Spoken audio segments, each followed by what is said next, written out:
Today's guest is Nadia Fischer, the CEO of Witty.works, a platform for inclusive writing, working with big companies like Intel, Microsoft, UBS, and Deloitte already. Now deliberating whether to double down on the SMB versus the enterprise market. Nadia, you are a product income maker. Welcome to the show.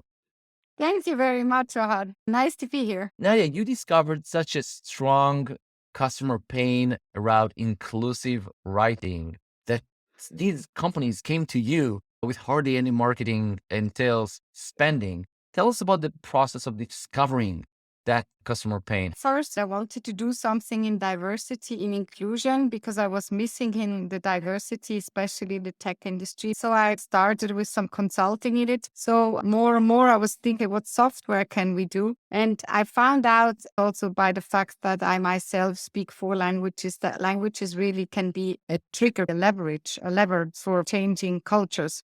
So we started to build a very easy software tool that helps you to write inclusively. As soon as we got that out, and we really didn't do any marketing, we just posted it on social media. Big brands came to us and said, "Oh, this is solving a pain," because they really have trouble to implement inclusive language in a scalable way within their company. Some of them do readings or workshops, but it never is scalable. It's very few people in the company then know it. When they heard that there was a software, this really solved the pain for them. Amazing. So you indicated that you have a pretty high conversion from visitor to freemium, the ballpark of 10%, which is also an amazing indicator for the level of willingness to buy into the promise of inclusive writing. Yeah, absolutely. Actually, we had a conversion rate from visitors to the freemium product of 14%, which is 4% above the average of other browser plugins. And I think this really shows that there's a big community out there that really worries about inclusive language. At least in Switzerland, it's still being underestimated what inclusive language really means. But we can see that in the US, as well as especially in Germany, it's a very big topic already. And this conversion rate shows that we have the right product at the moment. This is that it's a browser plugin and that it's a freemium really helps to attract very quickly people to the topic and they can try it out very easily. We chose our go-to-market strategy of product-led growth, meaning that you give something for free so they can try out the product right away. They have the aha moment very quickly. And then only if they are more interested or they need more features, then they go into the payment version. So tell us who the ideal persona and why are they converting with 14% from visitor to freemium? What do they get as a result of installing the plugin or the extension, and how much are they paying for it? So the ideal persona are actually three within a company. Naturally, HR persons responsible for corporate culture. Because inclusive language in the end is only about you writing inclusively towards the outside so that as a brand or as a potential employer, you are more attractive. It's also about when you write inclusively yourself, you kind of realize your own bias. And that means you can start to build an inclusive behavior.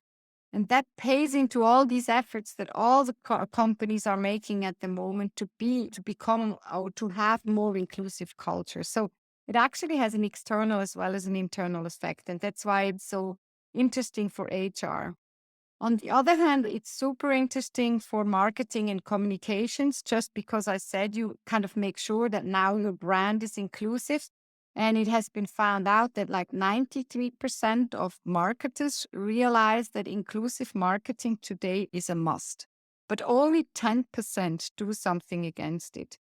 And because it's just too cumbersome at the moment, you would have to have reviewers or external reviews from each other. And that's just so complicated. And I think that's exactly where our browser plugin works very well for them. Because while you are writing, you're being shown where the problems are and you're being given alternatives how you can write inclusively. So it's very well integrated into your daily process. And thirdly, the persona for us is team lead, because we see so many teams that Maybe one of them is a gay person or a transgender person, or one of them is a person with a disability. And those persons really insist that everyone writes inclusively because they want to be included. And the team lead wants to make sure that the team stays productive and that everyone feels included. So they would also buy our plugin.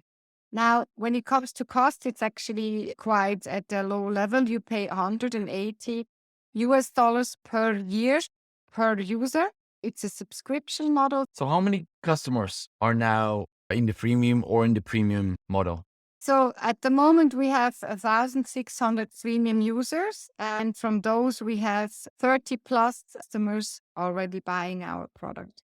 So 30 plus users or customers with multiple users? Customers with several users. We're talking about less than 10,000 monthly recurring revenue? Yes, that's absolutely right. We used to have an MVP with which we tested the markets to make sure that are we really sure that actually inclusive language is something that companies would spend money on. And with that MVP already, that was also a self-serve product, we reached an MRR within 8 months of 23,000, so very quick. But we realized that it had flaws. One was that it was really limited only to job ads. And many companies told us, yeah, but we don't want to write inclusively only when it comes to job ads, right? We want to write inclusively everywhere. And the other thing was also that it was a web app. So you had to kind of switch away from your internal systems to that web app. And that's why we then built the browser plugin.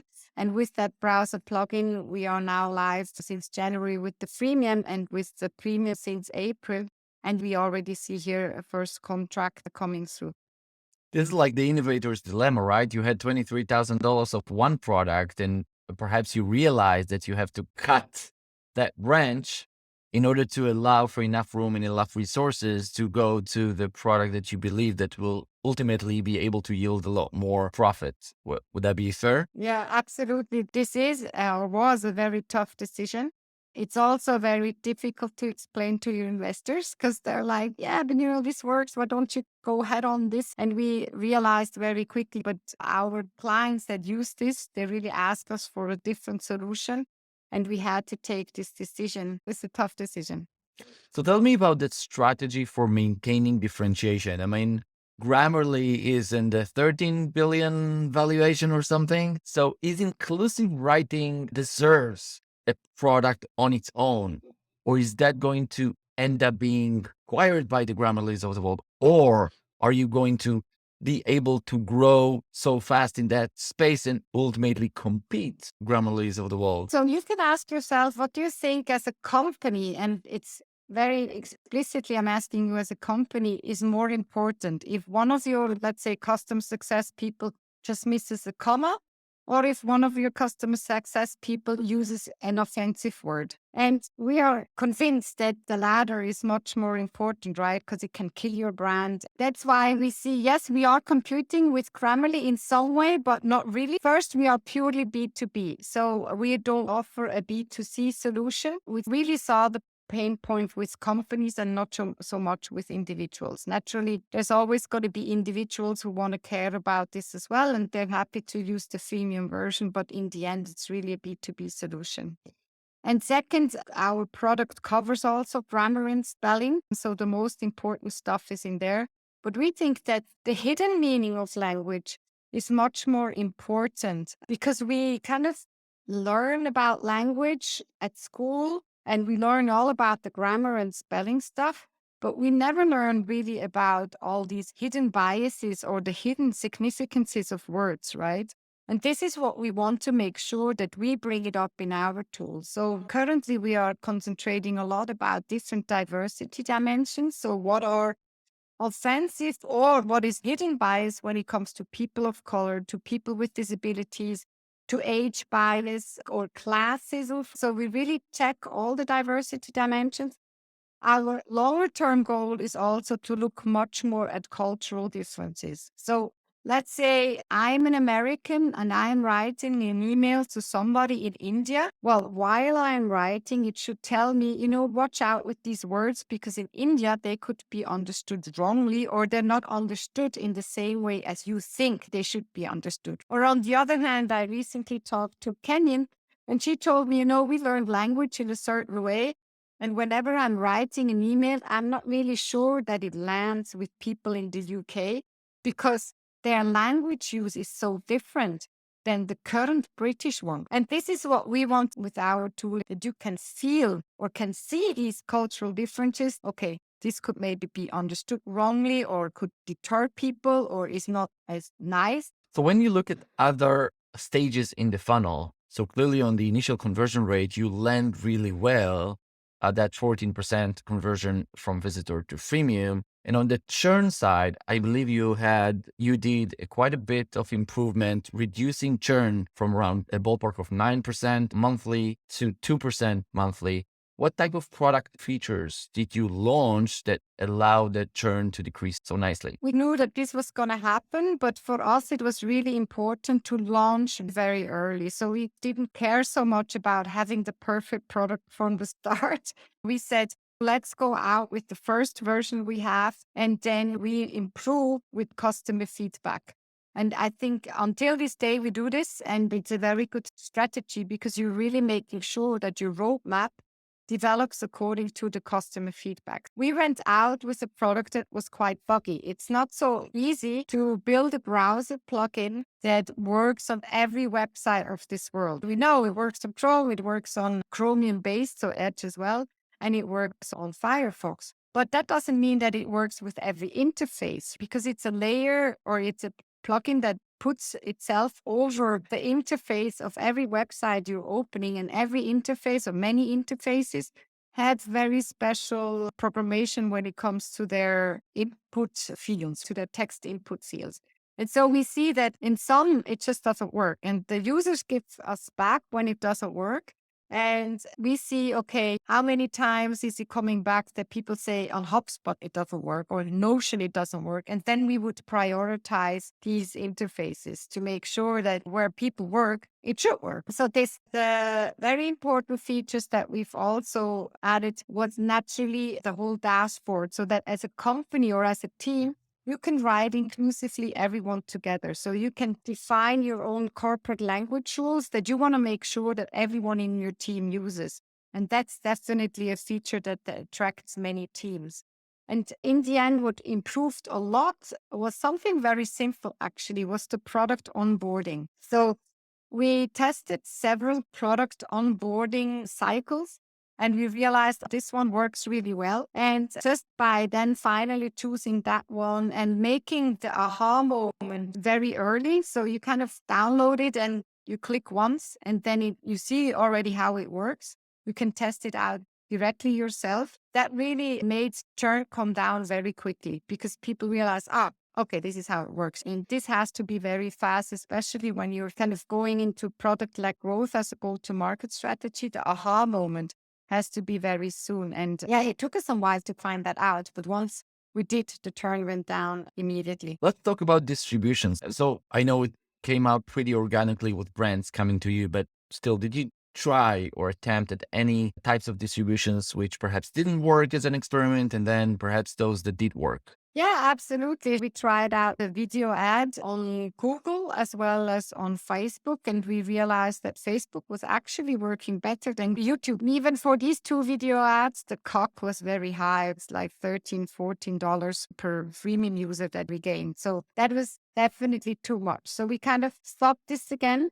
What we see worked really well, which is low effort, is when we do our own webinars or webinars together with our clients. So we just post on LinkedIn, on other social media channels of us and the clients on theirs.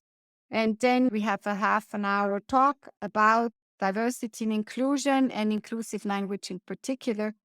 And that really helps in the conversion. So then we mention our product, but not too much because it can never be too salesy today. And I understand that. I don't like these salesy talks either, but it entices them to quickly go have a check on the website and to try out the product. What we also see in Europe to quickly try out a product, this is still not so common ground yet. I don't know, Europeans, I think they still like to have a quick talk for 15 minutes where you show them the product. And we see that in the US, the acceptance there is already much higher. And we see some clients, we actually have to explain what a browser plugin is. Not so tech savvy yet. And it's not so normal yet that you just try a product out, a freemium, and then buy it online and so forth. It takes another 2 to 3 years until this is totally accepted. What works really well for us was also some growth hacking. That's where we actually worked together with an agency to do some experiments. How can we, with very low costs, get a lot of freemium users? And we saw that LinkedIn outreach, but not the typical LinkedIn outreach you often get today, but some special LinkedIn outreach we did worked really well as well. So is it messaging one-to-one in chunks and bulk and mass reaching out to and according to different positions? Very well researched, and it's always through interest groups. I guess that's also the important things. And it's a very kind of personal messaging, as again, not at all salesy. The conversion from a freemium to paying, is it also a 10% ballpark or is it lower? No, so far there is more from freemium to premium is more at the like 1.52% currently. But we don't have yet enough experience there. But naturally, these are the levers we are playing now. We have a great visitors numbers already. We have the great conversion to the freemium. Now it's about playing on the lever. How do we get the freemium to the premium? And when it comes to product-led growth, what you really try to do is to do this through the product, enticing people, so giving them, we call them product bumpers. Naturally, you can try out some features for free, but at some point you get into paying, and they should be such a big pain that you're starting to pay for it. I get it. If it's only 1% or 2% conversion from freemium to premium, then it ends up being like $1,300 to acquire a paying customer, which on average pays $180 per user per year. Maybe across 3-4 users, it doesn't make sense, but maybe if the targeted ads can be so much targeted that those companies are going to end up buying 10 or 20 seats, then perhaps Yeah, it may start to make right. sense. Exactly. These are the experiments and stuff we still really have to find out. Let's talk about challenges. What's been hard on your journey and what's hard today to figure out? I guess the biggest challenge we currently have is to understand where we can grow quickly. We see that in the DACH region, so Germany, Austria, and Switzerland, there's a big demand, and our product is there in English and in German, which is also a big differentiator to all the other products that are out there. We also see that the hurdle for companies in the DACH region is quite high to use a browser plugin because of security issues, because of privacy issues. That's why we think that actually we can grow much quicker in the United States. We feel that there we would lose the competitive advantage of having another language. Since the market is so big and it's just more tech savvy already, can grow bigger there. And the challenge is to find out if our hypothesis is the right one. So true that we can grow faster there, or is it just an idea of us? And this is what we want to find out in the next 3 months in order to make sure that after that launch kind of marketing activities in a very targeted way. This is a big challenge for all the startups. You only have very limited funds and you only have very limited people. You cannot do everything at the same time, right? You have to find out where can I make this breakthrough, particular niche, and really grow there very quickly. Also for next financing round, you have to prove that you have this traction. So this is our big challenge over the next 3 months. I hope we can make it. It scares me a little bit, but we just can take step by step and try. So what's the mindset to practice in order to experiment efficiently to overcome this challenge, in your opinion? You have to be a daring person, I would say. There's Many decisions you have to take, not really sure about at all if you're taking the right decision. I mean, decisions 3 months ago, I'm not sure was it the right one, but we had to take it in order to refocus again. You have to be daring and I don't know, I kind of feel, okay, you know what, we just try and then we go ahead. So this is one thing is really important is you have to be communicative. Communicative with your team, meaning you have to be able to explain why you're taking these decisions so that everyone comes with you on the journey. Because if people do not understand why you are taking this decision, very hard that they still go into the same direction as yourself. But also communicative towards your own board, if you already have one, towards your own investors, because they also have to come on that journey. They also have to understand why you're taking these decisions. And comes to communication, a big challenge is that my co-founder and I decide things very quickly. We decide and next week we decide more stuff and so forth. But investors normally they lag behind with that information. We should absolutely communicate that to them. I think it's also a challenge, this time lag between team and investors. The last challenge is a little bit roller coaster of emotions. Being in a startup, kind of one day goes, yeah, totally, we're the best. We're going to go succeed like crazy. We're going to be a unicorn. And the next day is like, oh, we're absolutely nowhere. We're going to end this. And I think this is drags a lot of energy. And then you goes, it keeps on turning. So I think quite difficult to manage. One of the great advice I got from one of my entrepreneur friends a good number of years ago was when you think it's amazing, don't get too excited. When it gets really poor, don't get too excited. Just don't go as high or as low as you may think it is. Because whatever Yeah. it oscillates towards, it's probably not as extreme as you might perceive it to be either way. So just tone it down from emotional perspective. I know from bias studies that we always overrate the negative. And that is really something I'm saying to myself, okay, just because I think now it's negative, it's not as negative as I currently feel it. I think it's important you kind of have partners, either co-founders or also people in the team, even clients you can talk to, and they kind of encourage you again, say, you're on the right track, don't worry. Get out of your own mind. Let's talk about your recommendations for tools, books, podcasts, service providers that you would recommend other people to check out. What really helped us in product development and to be very fast is Platform SH. Help us to deploy very quickly. Helped us as well with HubSpot. I must say it's not super cheap, but as a startup, you get great reductions, the great discounts. It really automates everything. And that really helps us. Even though we're such a small team, we can do lots of stuff without even realizing it. Recently just contracted with Hugging Face. Hugging Face helps whenever you're working with artificial intelligence and you don't have such a big team yet. They actually help you with all the questions that you have that you cannot respond yourself because you are just a small team. And our NLP developer, she's really happy about the resistance. And another one, I think, when it comes to tools is Holospirit. I don't know if you've ever heard about that, but we are organized in a holocratic way, meaning no hierarchy or let's say we don't have any management. It's not that the founders decide stuff. It's really each one in their roles. And in order to organize yourself in a holocratic way, we use Holospirit. Roles are defined in there. So I think to the topic itself about inclusive language and biasing language, for me, there are like 3 books that are eye-openers. The one is from Iris Bonet, teaches at Harvard, and she has made a lot of studies about how bias keeps people back in their professional life. This means in our business processes that actually we put up a lot of hurdles for people with diverse backgrounds because of our own biases.